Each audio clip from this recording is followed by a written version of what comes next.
त्रेता युग में अयोध्या के सूर्यवंशी राजा दशरथ की 3 रानियों कौसल्या, सुमित्रा और कैकेयी से 4 पुत्रों का जन्म हुआ, जिसमें श्री राम माता कौसल्या के पुत्र लक्ष्मण और शत्रुघ्न माता सुमित्रा के और भरत माता कैकेयी के पुत्र थे।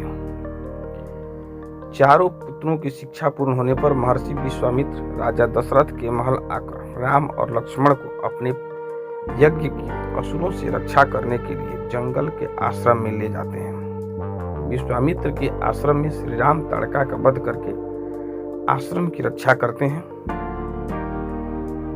ताड़का वध के बाद महर्षि विश्वामित्र श्री राम और लक्ष्मण के साथ जनकपुरी की ओर रवाना होते हैं।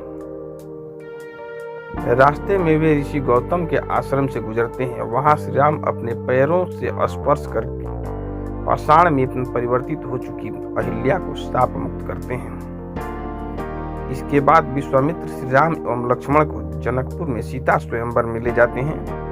वहां भगवान श्री राम शिव जी का पिनाक धनुष तोड़ देते हैं। इसके बाद राजा दशरथ जी के चारों पुत्रों का विवाह राजा जनक व उनके छोटे भाई कुशध्वज की पुत्रियों से होता है। श्री राम का विवाह सीता से, लक्ष्मण जी का विवाह उर्मिला से, मांडवी का विवाह भरत से और शत्रुघ्न का विवाह श्रुतिकीर्ति से होता है। देवासुर संग्राम में दशरथ का रानी कैकेयी ने साथ दिया था। राजा दशरथ 2 वरदान मांगने का वचन दिए थे।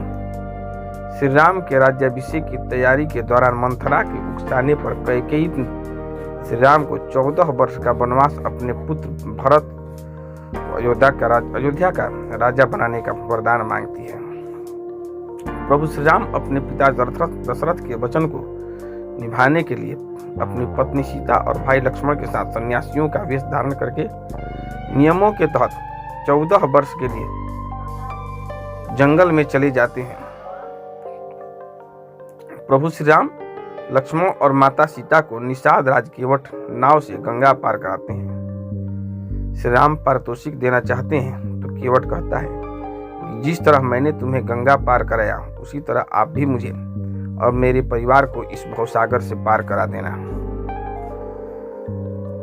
उसके बाद भगवान दंडक वन में रावण की बहन शूर्पणखा सुंदर अप्सरा नयनतारा का रूप धारण कर कुटिया के बाहर बैठे श्री राम से विवाह का प्रस्ताव रखती है। श्री राम के इनकार करने पर वह लक्ष्मण से जिद करती है। फिर वह माता सीता को मारने दौड़ती है। यह देखकर लक्ष्मण जी उसकी नाक काट देते हैं। अपनी कटी हुई नाक को लेकर शूर्पणखा अपने भाई और दंडक वन के असुर राजा खर और दूषण के पास पहुंचती है। बाद में श्री राम का खर और दूषण से युद्ध होता है, जिसमें दोनों का श्री राम वध कर देते हैं। खरदूषण के वध का समाचार देकर शूर्पणखा अपने भाई लंकापति रावण के पास पहुंचकर उन्हें भड़काती है और सीता की सुंदरता की तारीफ करती है। इसी के साथ वह कहती है कि आप वनवासी राम की सुंदर पत्नी का हरण करके ले आइए। इसके बाद रावण अपने मामा मारीच को हिरण बनाकर अपहरण की योजना बनाता है। सीता उस सुंदर स्वर्ण हिरण को देखकर उसे लाने के लिए श्री राम से जिद करती है। राम जी उस हिरण को लाने के लिए वन में चले जाते हैं। जब हिरण का भेद खुल जाता है तो राम उसका वध कर देते हैं। बहुत देर तक श्री राम नहीं लौटते हैं तो सीता की अनहोनी की आशंका से लक्ष्मण को वन में श्री राम की सहायता करने के लिए भेजती है। लक्ष्मण रेखा खींचकर वन में श्री राम को ढूंढने चले जाते हैं। लक्ष्मण जी के जाने के बाद रावण सन्यासी का वेश धारण करके सीता से भिक्षा मांगता है और कहता है कि इस रेखा के पार आकर भिक्षा दें, तभी ग्रहण करूंगा। माता सीता यह गलती कर देती हैं। तब रावण अपने असली रूप में आकर अपहरण करके सीता को विमान में बैठा ले जाता है। रावण जब विमान से अपनी माता सीता का अपहरण करके ले जा रहा था तब रास्ते में गिद्धराज जटायु उसे रोकने का प्रयास करते हैं। इसी प्रयास में रावण जटायु का वध कर देता है। जटायु का अंतिम संस्कार करने के बाद श्री राम और लक्ष्मण सीता की खोज के लिए निकल पड़ते हैं। खोजते हुए सबरी के आश्रम में पहुंचते हैं। इसके बाद उनका हनुमान जी और सुग्रीव जी से मिलन होता है। सुग्रीव अपनी व्यथा श्री राम को सुनाते हैं। सुग्रीव की व्यथा सुनकर राम जी बाली वध के लिए तैयार हो जाते हैं और सुग्रीव की बाली के युद्ध के दौरान राम जी बाली का वध करके सुग्रीव को किष्किंधा का राजा बना देते हैं। सीता की खोज में जामवंत के कहने पर हनुमान जी को अपनी शक्तियों का आभास होता है और वे समुद्र लांघकर अशोक वाटिका पहुंच जाते हैं। वहां उनकी विभीषण से भेंट होती है। उसके बाद वे माता सीता को श्री राम की अंगूठी देकर श्री राम के बारे में बताते हैं। इसके बाद हनुमान जी को मेघनाथ बंधक बनाकर रावण के समक्ष खड़ा करता है, तो वे रावण को श्री राम के समक्ष समर्पण करने या युद्ध के लिए तैयार रहने के लिए कहते हैं। यह सुनकर रावण उनकी पूंछ में आग लगवा देता है और हनुमान जी अपनी जलती हुई पूंछ से लंका को जला देते हैं।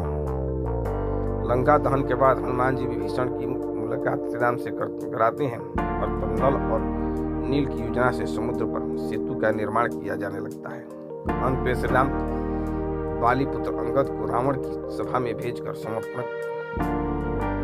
करने और शांति का अंतिम प्रस्ताव का संदेश देते हैं। रावण नहीं मानता है तो अंगद अपनी शक्ति का प्रदर्शन करके चेतावनी देकर लौट आते हैं। इसके बाद राम और रावण का युद्ध होता है। तीसरे दिन युद्ध में श्री राम का कुंभकर्ण से युद्ध होता है और तब कुंभकर्ण मारा जाता है। कुंभकर्ण और रावण के पुत्रों के मारे जाने के बाद लक्ष्मण मेघनाथ का युद्ध होता है।